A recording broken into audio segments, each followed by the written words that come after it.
জায়গার magistrate? Sorry বলছি আমি। আপনার পরিচয় দিবেন। আমি পেশাদার ড্রাইভারি। আচ্ছা, আপনি পেশাদার ড্রাইভার। আপনি বলছিলেন, প্রথম বলছেন আপনি ম্যাজিস্ট্রেট, তারপরে বলছেন ম্যাজিস্ট্রেটের গাড়ি চালান। আমি স্যার হ্যাঁ ধরেন হ্যাঁ মেয়ের গাড়ি চালাই এটা বলছি, আমি তো রং করি না স্যার। আপনি কোন ম্যাজিস্ট্রেটের গাড়ি চালান? উনি শারমিন ম্যাজিস্ট্রেট। উনি আমি এই বলছি আর কাছে যে আমরা তো আমি চাইব না, এই বলছি যে এই দিকে আমার কোনো অপরাধ হয়েছে না। আপনি প্রথম বলেছিলেন যে আপনি ম্যাজিস্ট্রেট, তারপরে উনি বলছে যে রঙে যাইতে পারবেন না। আমাকে ঠিক আছে রঙে যাবো না। তারা আমি বলছি যে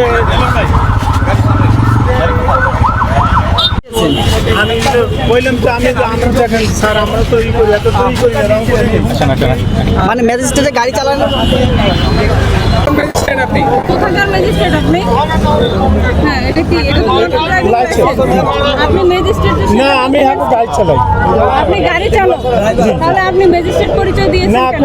কইছে যে আমার সমস্যা আমি কথাটা বলছি আপনার ম্যাডাম ওনাকে অ্যারেস্ট করেন। বুঝছেন? না শুনুন, আপনি কোন জায়গার ম্যাজিস্ট্রেট? আপনি কোন জায়গার কোন জায়গার ম্যাজিস্ট্রেট? চাকরি করি জন্য ম্যাডামের বাসা আপনি ম্যাজিস্ট্রেটকে ম্যাজিস্ট্রেট পরিচয় দিয়েছেন, আপনি কেন এই কথাটা বলেছেন? সরি বলছি আমি। না, এটা সরি বললে হবে না। আপনি গাড়ি ম্যাজিস্ট্রেটের গাড়ি চালান বলে কি নিজেকে ম্যাজিস্ট্রেট পরিচয় দেওয়া যাবে? আমি সরি বলছি। না, আপনি এটা অন্যায় করেছেন, আমি অপরাধ সরি করেছেন। বলছি। আমি এটা রং চাই না। গাড়ি চালান দিয়ে কি ম্যাজিস্ট্রেট পরিচয় দেওয়া যাবে? না আমি সরি বলছি। দিয়েছিলেন নাকি উল্টো? আমি আর বলেছিলাম এই, আপনি কি থানার টিম? ওনাকে অ্যারেস্ট করে থানায় নিয়ে যান। আমি গাইড ড্রাইভিং লাইসেন্স রাখেন। এটা মেয়াদ উত্তীর্ণ ড্রাইভিং লাইসেন্স আপনার। আচ্ছা, ওনাকে অ্যারেস্ট করে থানায় নিয়ে যান।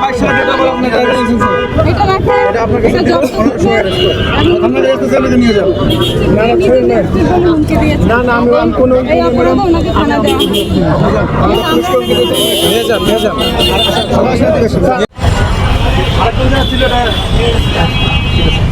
টাকা দিয়েছে এটা এখন আমার